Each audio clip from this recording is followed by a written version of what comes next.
Good afternoon students. Class 9। कल की कक्षा में हम लोग कृतिका के पाठ माटी वाली पढ़ रहे थे, जिसमें हमने विस्थापना के बारे में पढ़ा। विस्थापना क्या है इसके बारे में जाना और विस्थापना से होने वाली समस्याओं के बारे में जाना। तो जो कहानी हम लोग पढ़ रहे हैं माटी वाली, तो इसमें जो है विस्थापना से होने वाली समस्या को उठाया गया है एक माटी वाली के माध्यम से। तो हमने पढ़ा कि माटी वाली जो टिहरी शहर की रहने वाली है और टिहरी शहर में एक बांध बनाया जा रहा है। तो बांध बनाने के लिए जहाँ पर पानी भरा जाएगा तो वहाँ पर शहर जो है वो सरकार खाली करा रही है।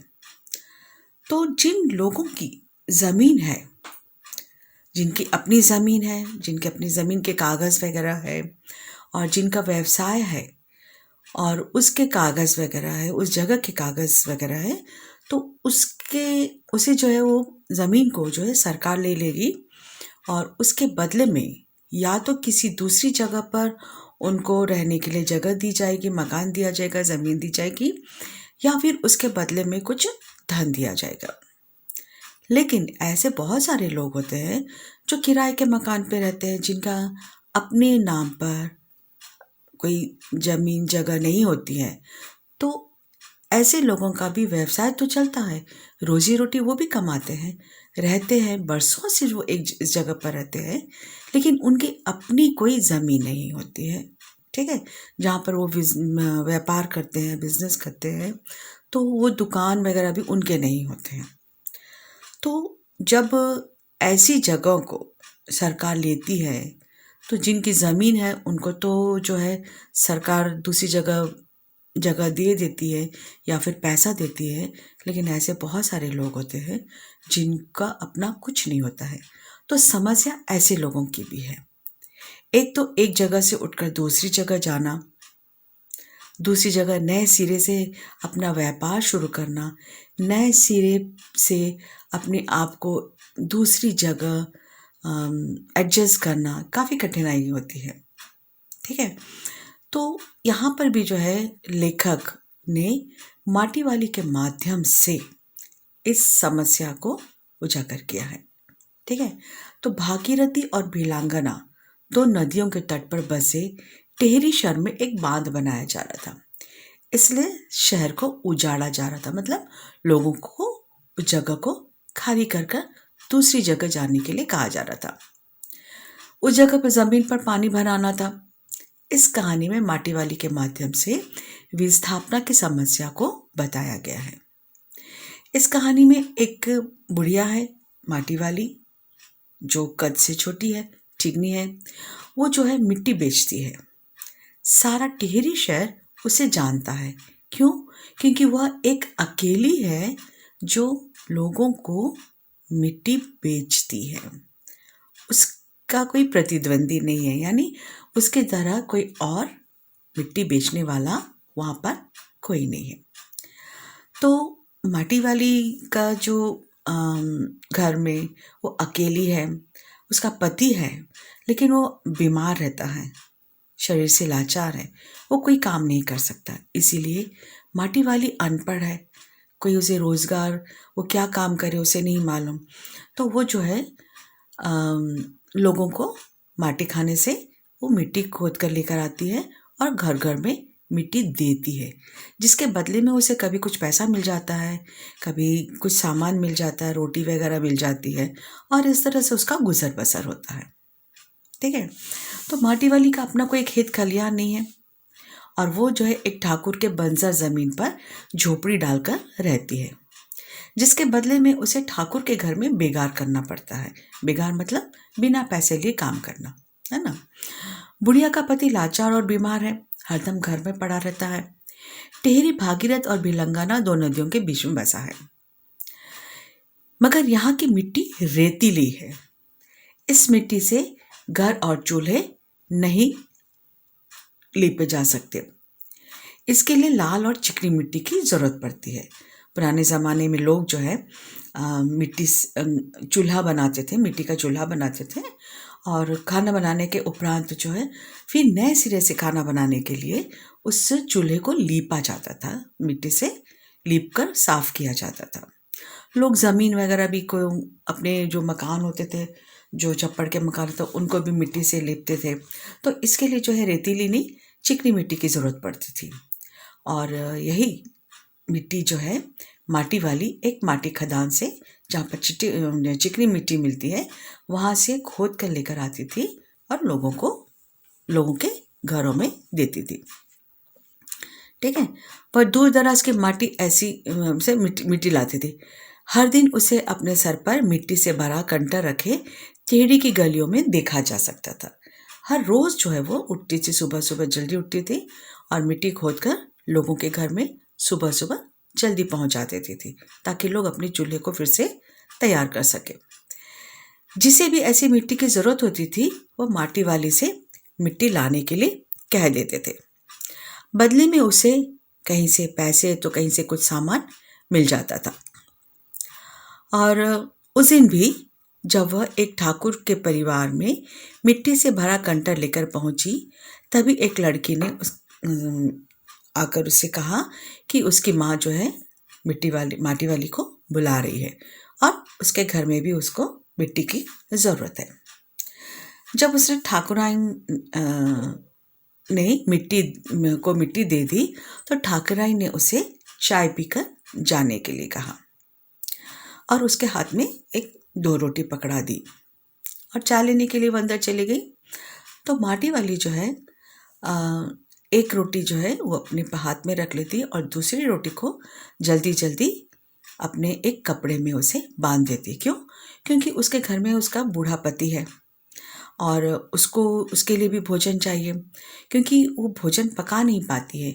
सुबह सुबह जल्दी उठती है वो, और उठकर जो है वो जल्दी जल्दी बिना घर का कोई काम किए जो है वो लोगों के घर में चूल्हा जलाने के लिए जो है मिट्टी पहुंचाती है। उसके पास अपने लिए भोजन बनाने का टाइम नहीं होता है और देर दोपहर से जो है वो अपने घर पहुंचती है जब खाने का टाइम हो चुका होता है। तो घर में उसका बूढ़ा पति है और वो जो है माटी वाली का इंतज़ार करते रहता है खाना खाने के लिए। तो इसलिए जो है माटी वाली क्या करती, कहीं से भी उसे कुछ रोटी मिल जाती, वो उसे अपने पति के लिए भी संभाल कर रख लेती है। तो आज भी जो है उसे ठाकुराई ने 2 रोटी दी। एक रोटी उसने जो है अपने बूढ़े पति के लिए रख ली और वो माटी वाली को जब वो चाय देने के लिए वो अंदर रसोई घर में जाती है तो माटी वाली जल्दी से दूसरी रोटी को अपने कपड़े में बांधकर छुपा लेती है। फिर ठाकुराई ने उसे एक पीतल के ग्लास में चाय दी। तो पीतल का ग्लास तो पुराने ज़माने में चलता था, तो पीतल का ग्लास देखकर जो है माटी वाली बोलती कि तुमने अभी तक जो है इस ग्लास को संभाल कर रखा, पीतल के ग्लास को, पीतल के बर्तनों को संभाल कर रखा है, बहुत सारे लोग जो है इसको बेच देते हैं। तब ठाकुराइन बताती है कि पुरानी चीज़ें जो है बहुत कीमती होती है, क्योंकि ये उनके बुज़ुर्गों ने जो है अपना पेट वो करके किसी तरह से पैसे जमा करके जो है उन्होंने ख़रीदा था। ठीक है, तो ये बहुत कीमती होते हैं। लेकिन आजकल जो आधुनिक जो लोग होते हैं, जो नए लोग होते हैं, वो उनकी चीज़ों की कीमत नहीं जानते और उसको जो है वो मिट्टी के मोल लोगों को बेच देते हैं। ठीक है, तो ठाकुराइन ने उसे पीतल के ग्लास में चाय दी तो पुरानी चीज़ों की बात चल पड़ी। तो पुरानी चीज़ें बहुत कम लोगों के पास रह गई है। इस पर ठाकुराइन कहा कि ये पुरखों की जुटी चीज़ें हैं, जिन्हें पुरखों ने पता नहीं किस किस तरह से पैसे बचाकर खरीदे थे। अब लोग इनकी कदर नहीं करते हैं। लोग कांसे और पीतल के बर्तनों को रद्दी के भाव बेच देते हैं। ये आधुनिकता और फैशन के नाम पर नई वस्तुएं अपनाते जा रहे हैं। ठीक है, तो यहाँ पर जो है जो हमारे पूर्वज है, जो हमारे बड़े बुजुर्ग होते हैं, तो वो जो चीज़ें बनाते थे, किसी तरह से पैसे इकट्ठा करके जो है वो ज़मीन जायदाद बनाते थे या फिर घर के सामान बनाते थे। लेकिन उनकी आने वाली पीढ़ी जो है, उनकी इस मेहनत को जो है कोई महत्व नहीं देती है और उसे जो है मिट्टियों के मोल बेच देती है। यहाँ जब ठाकुरायन उसे सूखी रोटी के साथ जो है चाय देती है, तो वह कहती है कि साग तो है नहीं, मतलब रोटी के साथ कोई सब्जी तो है नहीं, तो तुम जो है चाय के साथ ही रोटी खा लेना। तब माटी वाली कहती है, चाय तो अपने आप में एक अच्छी साग होती है। ऐसा कहने के पीछे उसकी विवशता ही दिखाई देती है, क्योंकि अक्सर उसे सूखी रोटी खानी पड़ती थी। पर यहाँ कम से कम मुझे चाय तो रोटी के साथ खाने को मिली, ठीक है, तो जो सूखे खाने से भली है। सूखी रोटियों के साथ चाय ही साग बन जाती है। माटी वाली हर रोज माटी खोदने के लिए प्रातः निकल जाती थी। दोपहर बाद ही घर पहुंचती थी। ऐसे में उसे खाना बनाने का समय नहीं मिलता था। जिस घरों में वो माटी देती थी, उन्हीं घरों की स्त्रियां उसे कभी कभी एक दो रोटी दे दिया करती थी। इधर टिहरी में कुछ समय से चर्चा थी कि सरकार शहर को खाली कराना चाहती है। लोग शहर छोड़कर जाने की तैयारी में हैं। ठाकुराई ने चिंता जताई कि सुना है टिहरी बांध का काम शुरू होने को है, हमें यह शहर खाली करना होगा। जाने तब इन पुरानी चीजों की साज संभाल कैसे होगी। विस्थापना का जिक्र आते ही माटी वाली भी चिंता में पड़ जाती है। उसने ठाकुराइन से कहा कि आपका क्या है, पैसे वाले हो, कहीं भी ठीक ठाक जगह जा बसोगे, मगर मेरा क्या होगा, मैं कहाँ जाऊंगी। मेरी तो पूंजी, मेरा ये कंटर और ये मेरी मेहनत है जो माटी खोदती है और लोगों के घरों में पहुंच जाती है। तो उसका अपना कोई कुछ है नहीं, उसका यही व्यवसाय है कि वो माटी खोदती है, लोगों के घर में पहुंच जाती है और इस तरह से वो अपना गुजर बसर कर रही है। न तो उसके नाम पर कोई जगह है, न कोई ज़मीन है, कुछ भी नहीं है। तो वो सोचती है कि मेरा क्या होगा, मैं कहाँ जाऊंगी जब सारे शहर, यहाँ के लोग जो है शहर छोड़कर चले जाएंगे दूसरी जगह पर, और यहाँ पर जो है बांध बन जाएगा, उसका घर भी उजड़ जाएगा। तो वो नए सिरे पर, नए जगह पर जाकर अपना काम कैसे शुरू करेगी। माटी वाली की समस्या है कि वह इस शहर को छोड़कर कहाँ जाएगी। जो जमीन जायदाद के मालिक है वे तो कहीं न कहीं ठिकाने पर जाएंगे, पर उसका क्या होगा। उसकी तरफ तो कोई देखने वाला नहीं है। मतलब ऐसे गरीब लोगों की जो समस्या है, इस समस्या की तरफ न सरकार का ध्यान जाता है, न ही किसी का ध्यान जाएगा। तो विस्थापना के समय में जो ज़मीन जायदाद वाले हैं, उनको तो थोड़ी सी की समस्या का सामना करना पड़ता है। फिर नए सिरे से नई जगह पर जाकर कुछ समय के उपरांत तक जो है कड़ी मेहनत करने के बाद वो अपना व्यवसाय तो जमा लेते हैं। लेकिन ऐसे लोग जो गरीब है, जिनका ना अपना कोई ज़मीन है, ना कोई दुकान है, ना कोई व्यवसाय है, वो एक ही जगह पर रह रहे हैं, सरकार की ज़मीन पर या ऐसी ज़मीन पर, और अपना गुजर बसर कर रहे हैं। तो ऐसे लोगों की समस्या की तरफ किसी का ध्यान नहीं जाता। तो ठाकुर के घर से निकलकर माटी वाली उस लड़की के घर गई। वहां उसे कुछ पैसे मिले और कल मिट्टी पहुंचाने के लिए कहा गया। उस दिन माटी वाली को 2-3 घरों में माटी देने के बाद 3 रोटियां मिल गई थी, जिन्हें वो बांध कर घर ले जा रही थी। वह रास्ते भर यही सोचती जाती है कि आज उसके पति को उसके पहुंचने के बाद देर तक रोटी का इंतजार करना नहीं पड़ेगा, कि वो घर जाएगी, फिर खाना बनाएगी, फिर अपने पति को देगी। लेकिन आज जो है उसको 2-3 घरों से रोटी मिल गई है और वो रास्ते भर जो है यही सोचते जाती कि किस तरह से जो है आज वो अपने पति को जो है अचंभित कर देगी, जाते ही उसे जो है खाना दे देगी, रोटी दे देगी। और खाली रोटी है और वो जो है एक पाव प्याज खरीद लेती है और सोचती है कि जाऊंगी और प्याज काट कर उसको रोटी दे दूंगी। ठीक है, तो यहाँ पे इस बात से ये लेखक ये कहना चाहते हैं कि माटी वाली को 2 वक्त की रोटी, अगर 1 वक्त की रोटी भी मिल जाए, बस वो उसी में सोचती रहती। वो अपने भविष्य के बारे में जो है कोई चिंता नहीं करती। वो आज ही के बारे में सोचती है कि आज का दिन किस तरह से गुजर जाएगा उसका। ठीक है, कल क्या होगा इसकी उसे चिंता ही नहीं, क्योंकि उसके पास उतना साधन भी नहीं है कि वो कल की चिंता करे, है ना। तो ये गरीब जो माटी वाली है, बस वो आज को देखती है कि आज मेरा दिन गुजर जाए, आज 4 रोटी मिल गई है, वो खा लेगी और उसके पति को खिला देगी और आज का दिन मेरा गुजर जाएगा। उसके पास अपने भविष्य को सुरक्षित रखने, भविष्य की चिंता करने का समय भी नहीं है। ठीक है, तो वो जाते जाते रास्ते भर वही सोच रही है कि किस तरह से जाके वो अपने पति को अचंभा में डाल देगी। वो 1 पाव प्याज खरीद कर उसे कूट कर रोटी के साथ अपने पति को दे देगी। पर घर पहुंचने पर उसकी आहट से जब बूढ़े उसके पति ने उसकी ओर नहीं देखा तो वह चौंक गई। पास जाकर छूकर देखा तो पता चला कि बूढ़ा मर चुका है। टेहरी बांध के कारण विस्थापित होने वाले लोगों के साथ वह भी पूर्णवास अधिकारी के पास पहुंची।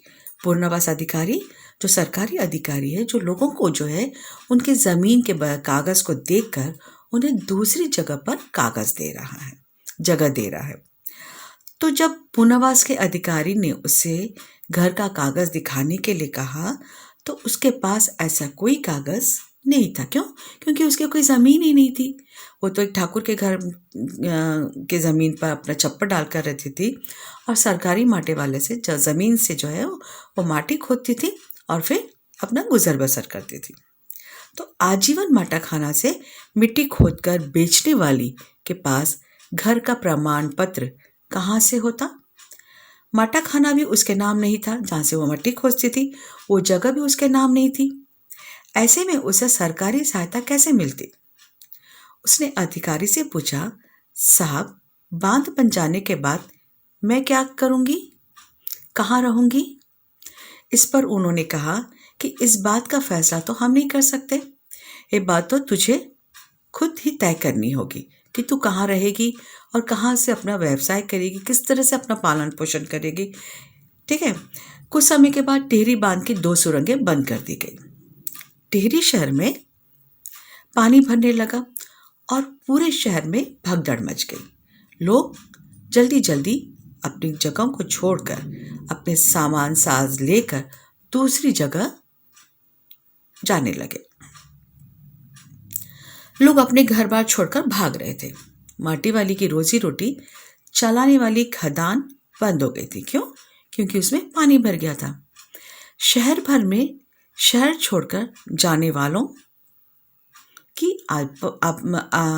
आपाधापी शुरू हो गई। पानी भरने से सबसे पहले शमशान घाट डूब गया। मानसिक रूप से विक्षिप्त माटी वाली हर आने जाने वाले हर व्यक्ति से एक ही बात कहती थी कि गरीब आदमी का शमशान नहीं उजड़ना चाहिए, क्योंकि उसके पति की मृत्यु हो गई है। जहाँ शमशान घाट था, वहाँ पर जो है पानी भर गया। अब वो पति का अंतिम संस्कार कैसे करेगी? उसे 2 गज ज़मीन भी नहीं मिलेगी, कहाँ उसका दाह संस्कार होगा, कोई तय नहीं है। और वो एक विक्षिप्त सी हो जाती, ना तो उसका रोजी रोटी रही, ना उसका घर बार रहा, ना उसका पति रहा। ठीक है, तो वो एक पागल जैसी हो जाती है और हर सबसे आने जाने वाले लोगों से सिर्फ एक ही बोलती है कि गरीब आदमी का शमशान नहीं उजड़ना चाहिए। कि मृत्यु के बाद भी उसे चैन से बनने नहीं दिया। माटी वाली के सामने इस समय मुख्य समस्या शहर से विस्थापित होने की नहीं, बल्कि अपने पति के अंतिम संस्कार की है, क्योंकि शमशान घाट डूब चुका है। उसके पति के लिए घर और शमशान में कोई अंतर नहीं रह गया। वह सोचती है कि एक और व्यक्ति दिन प्रतिदिन विकास का दावा करता है, पर गरीब आदमी का सब कुछ छीना जा रहा है। मरने के बाद उसे जगह भी नहीं मिल रही है। वो पीड़ित है, हताश है कि गरीब आदमी है, उसका अंतिम संस्कार वो कहाँ करेगी, उसका रोजी रोटी कैसे चलेगा, इसकी उसे बहुत चिंता है और वो एक विक्षिप्त सी हो जाती है। तो स्टूडेंट्स, ये हमारा माटी वाली पाठ है। उम्मीद है आप लोगों को समझ में आया होगा। ठीक है, तो आप लोग इस पाठ को पढ़िएगा और जहाँ कहीं भी आपको कोई समस्या हो आप जो है मुझसे पूछ सकते हैं। और अगली कक्षा में हम लोग जो है इसके प्रश्न उत्तर देखेंगे। तब तक के लिए धन्यवाद।